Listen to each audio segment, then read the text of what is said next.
So, damage per second. Moko as of recently has been leaning their gameplay more towards rifts than expeditions.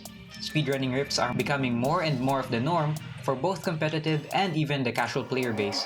As such, the weapon choice for speedrunning rifts is largely dependent on one metric, the damage per second or DPS. I've always wanted to see how each weapon would go toe-to-toe with each other in single target DPS. And now that I have max scores on all of my weapons, I can finally do the trials. If you want me to make more of the series, do drop a comment, and if I do decide to make more, subscribe so you won't miss it. But without further ado, I'm Haas, the weapon handler, and this is the weapon trials. We will be comparing the single target DPS of all 13 weapons that Moko currently has. The target for this trial will be this single dummy in the training range. Each weapon will do a trial where they do as much DPS as possible on this dummy for 30 seconds. The DPS at the exact frame the timer turns to 30 seconds will be the DPS for that trial.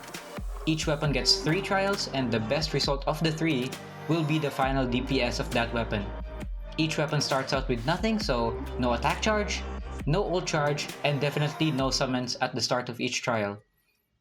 We start off with the first starter weapon, which is the Speedshot. The Speedshot has a good DPS for a starter weapon. Not really hard to get max DPS with this weapon, but you can optimize it by 1. Making sure all your arrow volleys hit. You can do this by being up close to the dummy or being mid-range in actual boss rips. Also number 2, using arrow rain first before arrow volley. This cancels the recovery animation of the arrow volley, allowing you to dish out your abilities much faster. With these minor optimizations, I got a DPS of 3,434, placing it comfortably at 8th place. The other starter weapon is the Headbanger. I used to be a fan of the Headbanger back in Season 1. I used to play it all the time and get a lot of MVPs, so I thought the Headbanger would have good DPS, but the best DPS I got in this trial is 2,899. Now maybe this is a skill issue, maybe I don't know how to further optimize the DPS of the Headbanger, it's been a while. Do let me know in the comments how much you can get with this weapon, but from the way I use it in this trial, it places sadly in 11th place. Now we have Venom Bow, which is one of the perk exclusive weapons, in that you could only get this weapon via perks, even back in Season 1. Now Venom Bow is only supposed to be used when there are multiple targets, not in single target, so it kinda performed how you would expect it to here in single target. I got a DPS of 2,987, which is mostly because of good crits, but usually you get way worse DPS the more unlucky you get. That places it sadly, but expectedly, in 12th place. Zapsicle is the other perk exclusive weapon, but it performed very differently from the Venom Bow. It does have the same use cases as the Venom Bow in that it is best used on multiple targets, but it just deals much more single target DPS compared to the Venom Bow. It had a DPS of 4,233, which is, I will admit, a very lucky value since the other 2 tries had way worse DPS. This signifies that the Zapsicle, among all other crit weapons, are very RNG dependent on DPS, but it does have a higher peak compared to the Venom Bow, placing it surprisingly in 6th place. We finally have our seasonal weapons, starting with Season 1's Techno Fists. This weapon was hailed as the king of single target back in Season 1, and even to this day, the king has not been dethroned yet. It had a DPS of 4,826, which is the highest peak DPS among all non-crit or even crit weapons. Not only does this have the highest potential DPS of all the weapons, it also gives attack speed buff to allies, it also has the best support healing in the game, and insane DPS on 2 to 3 targets. Techno Fists are still overpowered and places 1st place in single target DPS. Lava Shield is the second Season 1 weapon, and I made an exemption with this weapon. This weapon can only charge the ult when taking damage, so I tested its DPS using the dummy with the damage aura instead of the regular dummy that all the weapons are tested on. Comment down below if you think this is a fair exemption or not. I think it's fair enough since it's a tank weapon that's supposed to do the most damage by taking shots. This exemption offers the most DPS while having a more realistic DPS in actual rips. With this, the Lava Shield with a DPS of 3,281 places in 9th place. Last of the Season 1 weapons, and certainly the least, we have the Vibe Shifter. Now, not only is this weapon supposed to be used for healing, and not only does this weapon perform better with multiple targets, this weapon also doesn't even get the attack speed core buff on its basic attack, the damage basic attack. TLDR, this is probably just a glitch and will be fixed in the future, maybe?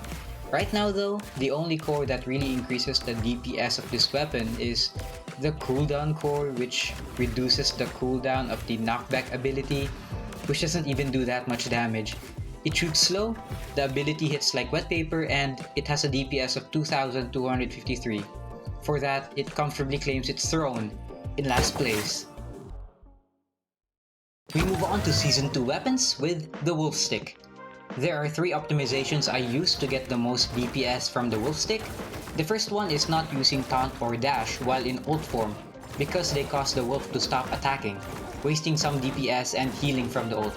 This one you should implement on actual rifts, since it's easy to use and pretty low risk.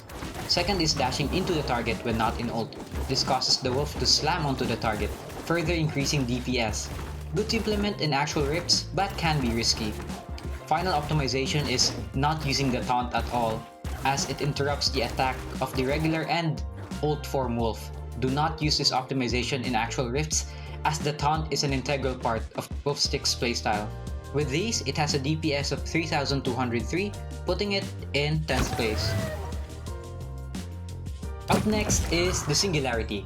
It is currently the hardest weapon in the game, so how does it hold up? This weapon is hard to get the best possible DPS, since you need to make sure all your skill shots hit, not miss aim or misclick any of your abilities, while also keeping track of your dash timings.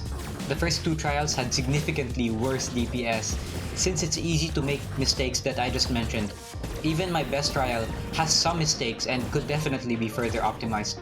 Even still, it has a DPS of 3499, very difficult to pull off, just to barely outdamage the Speedshot. It places next to the Speedshot in 7th place.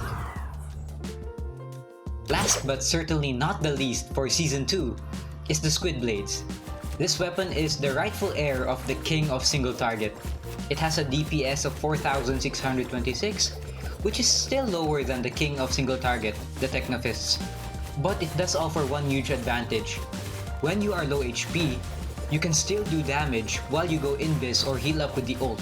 Compare this to Techno Fists, where you have to give up damage and switch to heal form when you're low. Because of this advantage, I would say this is the best weapon to use in actual solo boss rifts, because you never have to give up doing damage. The Squid Blades could definitely dethrone the current king, but for now, it'll have to settle for 2nd place. Finally, we have Season 3 weapons, introducing us to the Hornbow.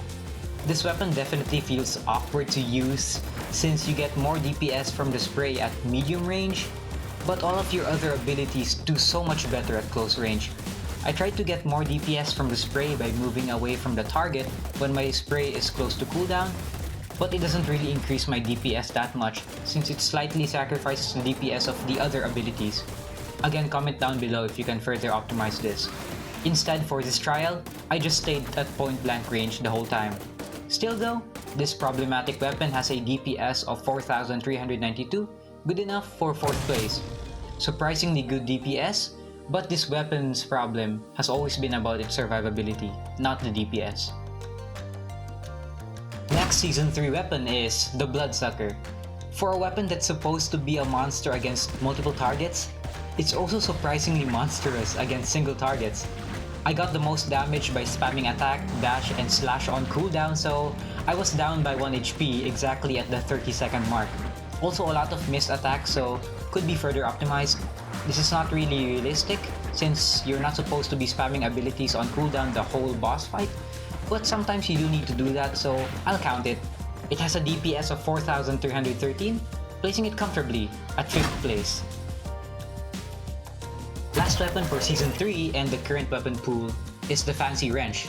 It's funny that I see a lot of people complain about the Fancy Wrench not dealing a lot of damage, but this trial actually proves the opposite.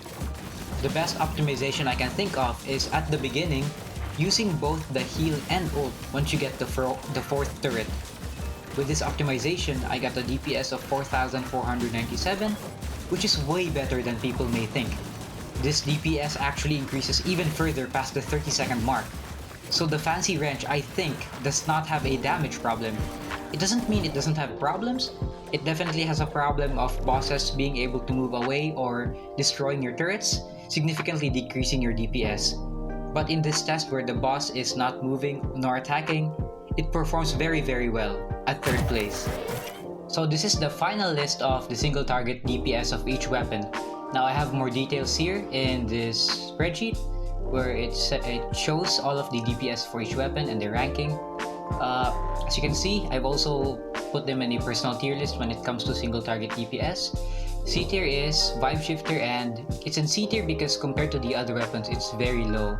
The next weapon, Venom Bow, has significantly much more DPS than the Vibe Shifter, so it's on its own tier. The Headbanger and Venom Bow could be a tier below, but I think they're similar enough to these B tier weapons. So these are the B tier weapons in this area. They have very similar DPS, although I would say the Headbanger and Venom Bow could be C minus or B minus or C plus. Next up, we have the A tier weapons, which is everything in here. So this is the A tier and S tier, all of them here. And so the reason I put Techno Fists and Squid Blades on S tier compared to these other A tier weapons is mainly because of their use cases. So the Techno Fists not only has the most amount of potential DPS out of all of these weapons, it also has the best healing in the game and the best damage on 2 to 3 targets. So it is amazing in that department. The Squid Blades is very good single target DPS, which is also a very consistent DPS. So even if he's being stunned or even if he's taking a lot of damage or he's low HP, he can still keep doing damage.